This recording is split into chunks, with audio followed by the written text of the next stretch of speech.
Kaliwat kanan na nga ang achievements ng tinaguriang P-pop kings na SB19. Maging as solo artists ay namamayagpag din sa music scene sina Pablo, Josh, Stel, Ken at Justin with the release of their own songs and music videos. In an exclusive interview, ibinahagi nga ni Pablo, leader ng SB19, ang mga pagbabago sa kanyang buhay mula nang makilala ang kanilang grupo at ibinahagi din niya ang ilan sa kanyang mga future goals. First question ko is about yung pagkakaiba ni Pablo noon at saka ngayon. Pagkakaiba? Sa totoo lang, wala naman po eh. Pagkakaiba ni Pablo, siguro po, mas mature na.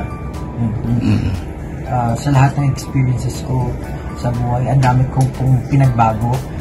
Patunay po yung mga kagrupo ko, talagang, tsaka yung mga katrabaho ko po, sinasabi nila na, ang laki rin po talaga ng improvement. And nakikita ko rin naman sa sarili ko na marami talaga akong natutunan kasi may mga bagay ako na ginagawa ko noon, pero ngayon hindi ko na siya ginagawa.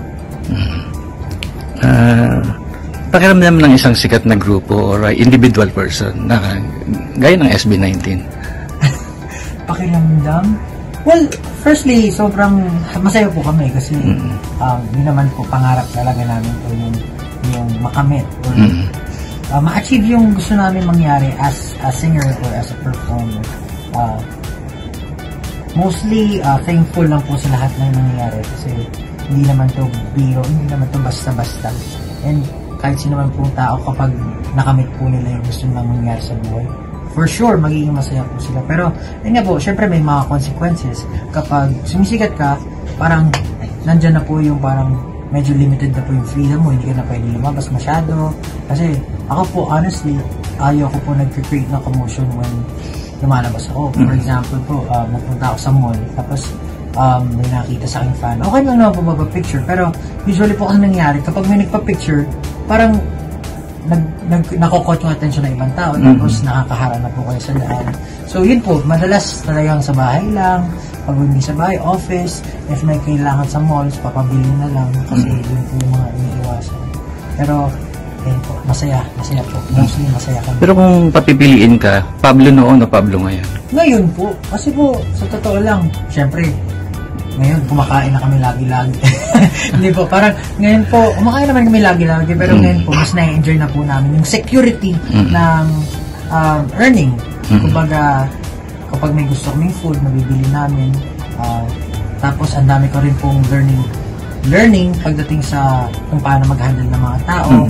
Kung paano ako before, usually kapag may mga maling bagay, nai-incident ako, pero ngayon, I know how to approach things, I know how to talk to people. Dati, ayoko talaga nakipag-usap, pero ngayon, kailangan ko na kasi I have teammates, I have employees, onesie na tinulong namin na company.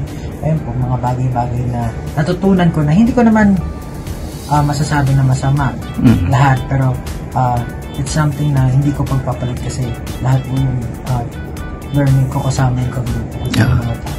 Speaking of earnings, alam namin na malaki na kinikita ngayon ng SB19 or katulad mo, ikaw bilang Pablo, paano mo minamanage yung kinikita mo? Ako po, one rule, marami pa lang rule sa sarili ko. Firstly, kapag hindi mo kailangan, huwag mong bibilin.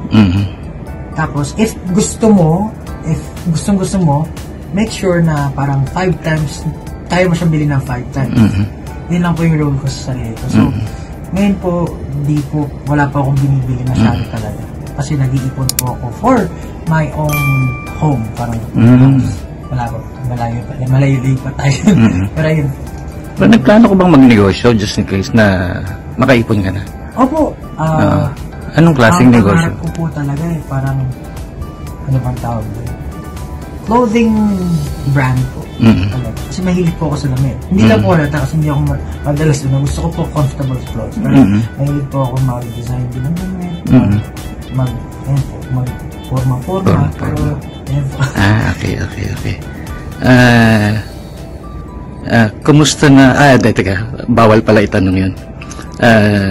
Ano po yung bawal? Gusto mo ba sagutin? Gusto mo ba sagutin? Okay. Saan na nakikita ang sarili mo ngayon? Pagdating ng takdang panahon. I mean, balang araw. Sa totoo lang po, sobrang masaya ako sa stage ng life ko po ngayon. I'm a member of SB19. Meron po akong solo career as Pablo. Tapos po, meron po akong 1Z Entertainment, which is yun po yung kumpanya po namin na tinayo ng SB19. Recently po, nag-hold po kami ng auditions para sa new artist. So, I'm happy, and in the future, I think yung lahat ng, yun nga po, katulad ng sinabi ko, lahat ng learning ko, sobrang tinetreasure ko po yun. And gusto ko po siya ipasa sa mga susunod na mga katrabaho po namin, yung mga auditions po. Excited na ako meet sila kasi gusto kong magkaroon ng kasama or bagong artist na pwede namin i-hone or tulungan para ayun po, maabot din yung dreams nila. My last question. Sobrang sikat na ang SB19 ngayon sa ngayon. Darating ang araw na magsosolo ka na. Ikaw ba pinapangarap mo ring sumikat bilang solo artist? Firstly po, sa totoo lang po, ikukwento ko po yung story ng SB19. Hindi po ako pumasok sa SB19 para maging member ng SB19. Yung nag-audition po kasi, sabi, magiging solo artist po.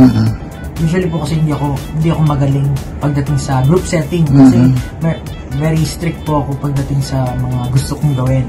And kapag sa grupo, laging may compromisation, kailangan intindihin mo yung mga tao kasi ganito sila or ganito sila.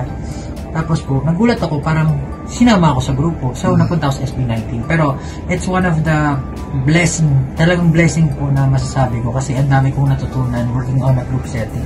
Pero, syempre po, meron po akong stories na sa sarili ko, sa personal life ko, na gusto ko rin ibahagi sa mga tao. And, isa po doon yung parang pag-create ng songs as Pablo, as a solo artist. So, definitely po, gusto ko rin pong makilala. Not really makilala, but gusto ko pong madinig ng mga tao yung mga awit na ginawa ko. Okay, that's it. Thank you. Thank you po. Tunay ngang nakakahanga ang humility and wisdom ni Pablo as a leader for SB19, CEO of 1Z Entertainment, and as an artist. Kaya naman patuloy nating suportahan ng SB19 as a group and as solo artists dahil they truly deserve it.